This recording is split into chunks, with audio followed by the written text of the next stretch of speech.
What up, folks? I'm some guy that bought Bitcoin once upon a time, and today I want to take you into an adventure into the battery-powered driving game from Sears. I'm not sure if this is a Canadian exclusive, but I do remember seeing it around Canada quite a bit in yard sales and stuff like that. So it's pretty straightforward, but it's got some problems.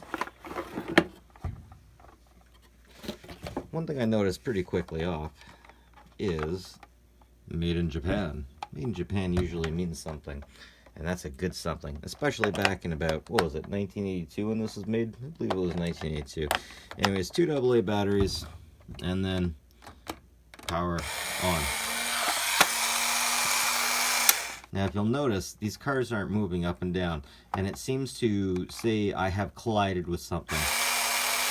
So the collision detection is off. Lol.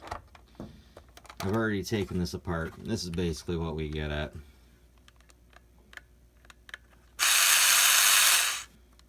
So this is supposed to be moving.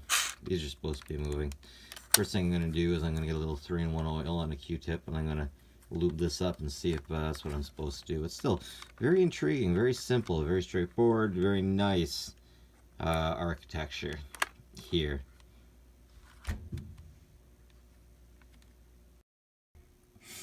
Yeah, so after lubing it up, I figured, yeah, it might not have been such a great idea. I almost think what the issue actually was that the tension isn't what it's supposed to be here. Kind of like on a treadmill, if you don't have enough tension, it won't move. You can see it's trying to move down there, but it's just not. Over here, this knob.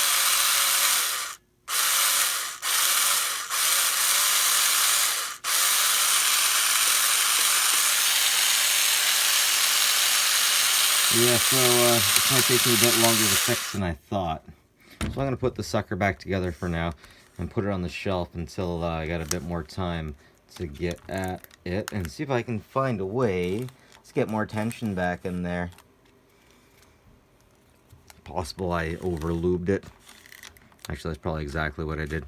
Anyway, still an interesting little piece from way back in the day.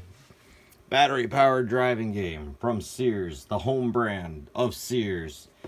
That's it from me, folks. Like and subscribe if you like this kind of stuff. Always appreciate it. Once again, I'm your friendly neighborhood cryptocurrency guy, Crypto Nev. Have a good one.